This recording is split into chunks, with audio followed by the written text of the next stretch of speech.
ঈশ্বর বড় যত্ন করে তার প্রতিমূর্তিতে মানুষ অর্থাৎ আমাদের সৃষ্টি করেছেন।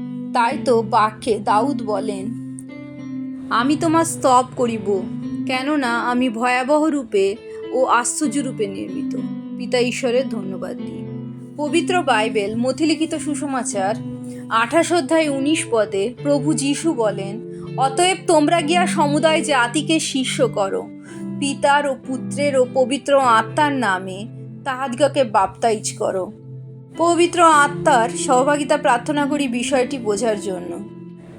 প্রভু যীশু যখন পিতা ঈশ্বরের কাছে চলে যাচ্ছিলেন পুনরুত্থিত হওয়ার পর, তখন তার শিষ্যদের তিনি এই আজ্ঞা দিয়েছিলেন যেন প্রত্যেকটা মানুষের কাছে সুসমাচার অর্থাৎ প্রভু যীশু যে শয়তানকে পরাজিত করেছে, পাপাত্মাকে পরাজিত করেছে, মৃত্যুকে জয় করেছেন এবং সকলের পাপভার গ্রহণ করেছেন, যারা তাকে পরিত্রাতা রূপে বিশ্বাস করবে এবং তার কাছে নিজের সকল হৃদয়, সকল পরিকল্পনা সমর্পণ করবে, পিতা ঈশ্বরের সন্তান হয়ে ওঠার সুযোগ পাবে, পবিত্র আত্মা লাভ করবে এবং অনন্ত জীবন লাভ করবে। সেই সুসমাচার আজও খ্রিস্ট বিশ্বাসী যারা জানে না খ্রিস্টকে, প্রভু যীশুকে, তাদের কাছে বয়ে নিয়ে যাচ্ছে। তাদের প্রত্যেককে সুযোগ দিচ্ছে পিতা ঈশ্বরের কাছে, তাদের সৃষ্টিকর্তার কাছে ফেরার। প্রভু যীশু যে ত্রাণকর্তা, পিতা ঈশ্বরের কাছে ফেরার পথ জানার পর তাকে গ্রহণ করা কি না করা তার নিজের নির্বাচন। প্রত্যেকটা মানুষের নিজস্ব নির্বাচনের অধিকার পিতা ঈশ্বর তাদের দিয়েছিলেন, ফ্রি উইল।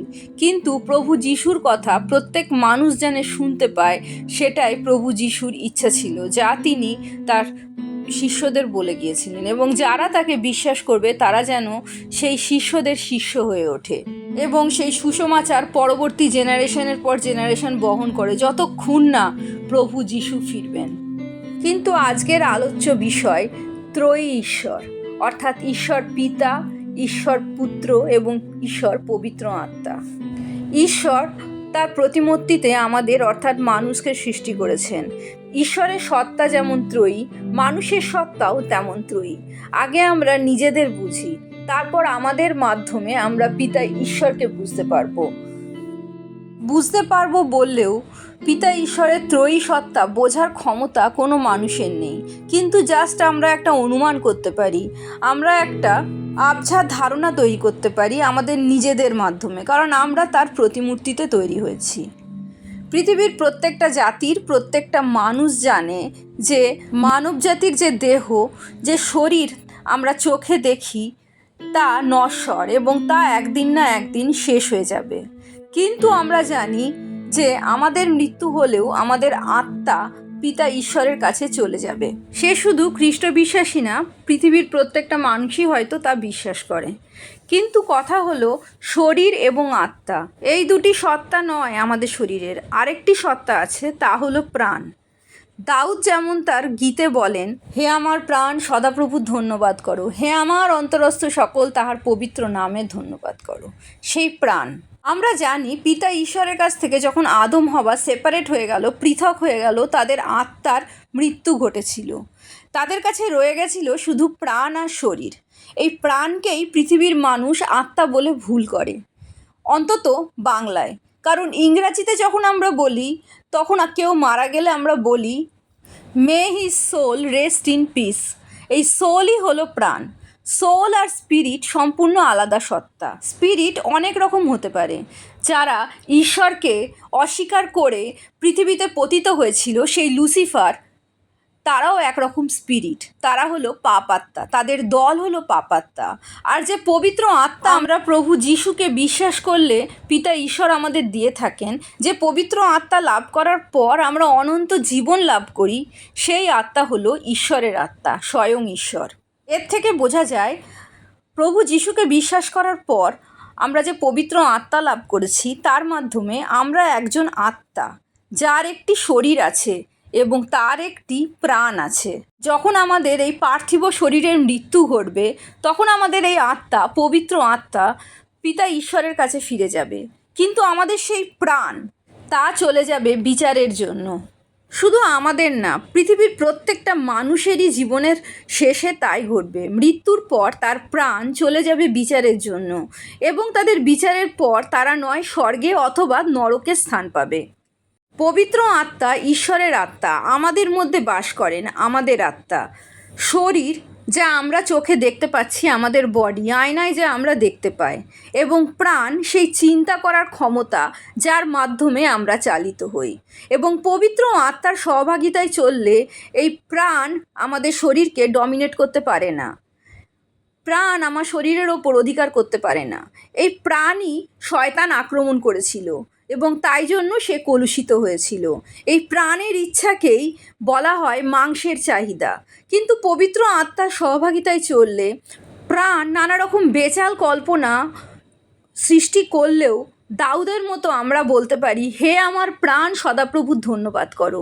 এই যে দাউদ বলছে তার প্রাণকে সদাপ্রভুর ধন্যবাদ করতে, কার অনুপ্রেরণায় বলছে? পবিত্র আত্মার অনুপ্রেরণায়। ঠিক তেমনই আমাদের চিন্তায় যখন কোনো খারাপ কিছু আসে, তখন আমরা চিন্তা করে সেই খারাপ জিনিসকে প্রতিরোধ করতে পারি না।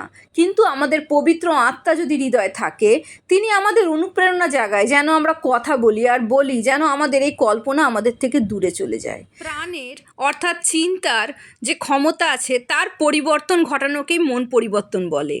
মানুষের ত্রয়ী সত্তায় যেমন আত্মা, প্রাণ এবং শরীর আছে, ঈশ্বরেরও তিনটি সত্তা আমরা বাইবেলে লক্ষ্য করতে পারি: ঈশ্বর পিতা, ঈশ্বর পুত্র ও ঈশ্বর পবিত্র আত্মা। আত্মা আমরা চোখে দেখতে পাই না, ঈশ্বরের আত্মাও আমরা চোখে দেখতে পাই না, কারণ সেই আত্মা প্রভু যিশুকে বিশ্বাস করলে আমাদের সাথে, আমাদের আত্মারূপে আমাদের ভেতরে আছে, কিন্তু তা আমরা দেখতে পাই না। বাইবেলের প্রথম অধ্যায় প্রথম পদ থেকে আমরা পবিত্র আত্মার উপস্থিতি দেখতে পাই। ঈশ্বর পিতা, যিনি সমগ্র চিন্তা ধারণ করে আমাদের প্রাণের মতো, তার পরিকল্পনা অনুযায়ী সব কিছু হয় এই পৃথিবীতে। মনুষ্য সৃষ্টির পরিকল্পনা, মনুষ্য যখন তাকে ছেড়ে চলে যায়, তাকে ফিরিয়ে আনার পরিকল্পনা, সব কিছু পিতা ঈশ্বর সৃষ্টি করেন। সেই প্রাণ আমাদের মানুষের প্রাণের মতো কলুষিত নয়। সেই প্রাণ এত পবিত্র যে মসি সেই প্রাণের দিকে তাকানোর ক্ষমতা রাখেনি। কোনো মানুষই সেই পবিত্রতার সামনে দাঁড়াতে পারে না। আর তারপরেই আসে শরীর। পিতা ঈশ্বর নিজেকে মানবদেহে সীমিত করে প্রভু যিশু হয়ে এই পৃথিবীতে আসেন। প্রভু যিশুই সেই শরীর, যার মধ্যে পবিত্র আত্মা বসবাস করেন। যেমন তিনি বলতেন, প্রভু যিশু বলতেন, তার পিতা তাকে ছেড়ে কখনো যাবে না। সেই পবিত্র পিতা ঈশ্বরও তার সাথে সব সময় ছিলেন। এক মুহূর্তের জন্য তিনি তাকে ছেড়ে দিয়েছিলেন, যখন তিনি পৃথিবীর প্রত্যেকটা মানুষের পাপভার নিয়েছিলেন। কারণ তিনি এতই পবিত্র ছিলেন যে প্রভু যিশু সেই পাপ সকল গ্রহণ করার সময় তাকে তিনি দেখতে পাচ্ছিলেন না, সহ্য করতে পারছিলেন না, কারণ পিতা ঈশ্বর পাপ সহ্য করতে পারেন না। মানুষের ত্রয়ী সত্তা, আমাদের ক্ষমতা নেই পৃথক করার। আমরা আত্মা, প্রাণ এবং শরীর নিয়ে একই জায়গায় বাস করি, কিন্তু ঈশ্বর সর্বশক্তিমান। তিনি তার আত্মাকে, তার শরীরকে এবং তার পবিত্র রূপ, যাকে আমরা পিতা ঈশ্বর বলে ডাকি, আলাদা আলাদা অস্তিত্ব দান করতে পারেন। তাই তো ঈশ্বর পিতা, ঈশ্বর পুত্র, ঈশ্বর পবিত্র আত্মা মিলিত হয়ে ঈশ্বর এক। প্রভু যিশুর জয় হোক।